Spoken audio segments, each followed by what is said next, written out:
ये घटना था स्वीडन का। 30 अगस्त 2006 में 36 वर्षीय हाकन नाटकियोस घर वापस आए और पाए कि उनके रसोई में पानी भर गया है। हाकन को लगा कि एक माइनर प्रॉब्लम है। वो इस प्रॉब्लम को सॉल्व करने के लिए सिंक के नीचे गया, लेकिन जब वो कैबिनेट के अंदर गया, हाकन ने देखा पानी अभी भी लीक हो रहा है। इसलिए वो आगे तक चलता गया जब तक कि वो ठीक सुरंग के नीचे नहीं पहुंचा। जब वो बाहर निकला तो हाकन को एहसास हुआ वो भविष्य में 2042 में पहुंच गया है। इंटरेस्टिंग फैक्ट यहाँ ये है, भविष्य में उनकी मुलाकात खुद से ही हुई, एक 72 वर्षीय वृद्ध स्वयं। उसने उसे वो सारे बातें बताई जो केवल हाकन जानता था। यहाँ तक कि फ्यूचर हाकन के पास एक टैटू भी था। बेशक फ्यूचर हाकन का टैटू थोड़ा मुरझा हुआ था। उन्होंने साथ में सेल्फी भी ली। ये एक ऐसी ट्रिप की तरह है, लेकिन हम कौन होते हैं निर्णय करने वाले, है ना? कृपया धैर्य रखें और आपने आपसे पूछे क्या टाइम ट्रेवल वास्तव में मौजूद है इस धरती पर। यदि आपको उत्तर नहीं मिलता है तो इस वीडियो को अंत तक देखें। Here, ready to jump in the time machine with me. अब अमेरिका में एक शख्स ने दावा किया है कि वह time travel were possible, what would you do? Self, you're still you. Tim is our ally, Doc. It's time travel.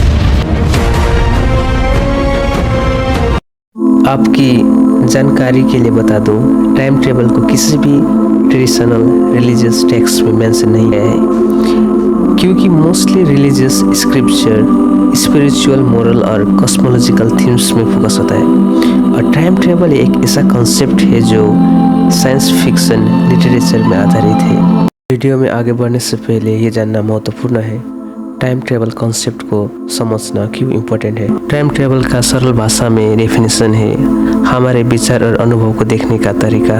ये हमें अपनी इच्छा शक्ति, निर्णय और जीवन को लेकर फिलोसॉफिकल कॉन्सेप्ट को समझने में प्रेरित करता है और हमारी साइंटिफिक पर्सपेक्टिव को भी बेहतर बनाने में सपोर्ट करता है। काल्पनिक रूप से टाइम ट्रेवल को डिफरेंट कैटेगरी में विभाजित किया हुआ है।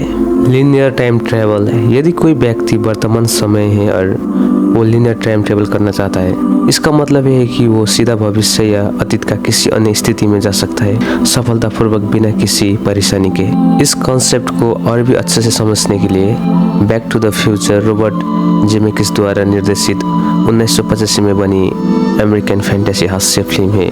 इस फिल्म में एक किशोर लड़के मार्टी मैकफ्लाई की कहानी है जो किसी दुर्घटनावश साल 1985 से 1955 में पहुंच जाता है। ये फिल्म आपको लीनियर टाइम ट्रेवल के बारे में सही से समझने में मदद करेगा। आइंस्टाइन थ्योरी ऑफ रिलेटिविटी की एक कॉन्सेप्ट है टाइम डायलेशन। सोचिए आप एक रुका हुआ रेलगाड़ी को देख रहे हैं जो बहुत तेज गति से चल रही है। अब यदि आप एक दूसरे दोस्त के साथ खड़े हैं और वो रेलगाड़ी में बैठा हुआ है तो आप दोनों का समय अलग होगा। जब रेलगाड़ी तेज गति से चल रही है तो उसका समय धीमा हो जाता है और आपके दोस्त का समय आपसे थोड़ा पहले चलता है। टाइम डायलेशन कॉन्सेप्ट से ये समझा जा सकता है कि समय और गति एक दूसरे से कैसे जुड़े होते हैं। इंटरस्टेलर 2014 में बनी हॉलीवुड मूवी जिसकी निर्देशन क्रिस्टोफर नोलान ने किया है। फिल्म की कहानी अनुसार अंतरिक्ष यात्रियों का एक दल एक वर्म होल के जरिए सभी मानवों के नए घर की खोज के लिए इंटरस्टेलर यात्रा पर जाते हैं। पूरी फिल्म टाइम डायलेशन पर ही आधारित है। आप इस फिल्म को देख सकते हैं और भी आसानी से समझने के लिए। मल्टीवर्स टाइम ट्रेवल का एक तीसरा श्रेणी में आता है। सोचिए आपने एक महत्वपूर्ण निर्णय लेने का सामना किया, जैसे कि विद्यार्थी जीवन में कौन सा करियर चुनना है। इस निर्णय के बाद आपका जीवन एक पथ पर बदल सकता है। अब मल्टीवर्स टाइम ट्रेवल की दृष्टि से एक नए यूनिवर्स में जा सकता है जहां आपने उसी समय पर एक अलग अलग निर्णय लिया है और आपका जीवन वहाँ कुछ और हो रहा है। इस तरह एक ही क्षण में विभिन्न यूनिवर्स में विभिन्न घटनाएं हो रही है और आपकी प्रत्येक क्रिया एक नई रियलिटी को बना रही है। Revolutionary English physicist, mathematician and philosopher sir Isaac Newton England में क्रिसमस के दिन 1642 को पैदा हुए थे। विशेष रूप से आइजैक न्यूटन ने अपने कार्य में टाइम ट्रेवल को एड्रेस नहीं किया है। Time travel specially theoretical physics से अधिक जुड़ी हुई है। न्यूटन का योगदान मुख्य रूप से क्लासिकल मैकेनिज्म और the law of universal gravitation पर केंद्रित है। बट आइजैक न्यूटन का मानना था टाइम ट्रेवल एक कांस्टेंट चीज़ है जो आप अर्थ पर हो या सोलर सिस्टम का किसी भी ग्रह पर और ब्लैक होल के आसपास। टाइम एक ऐसी चीज़ है जो कांस्टेंट चलती रहेगी।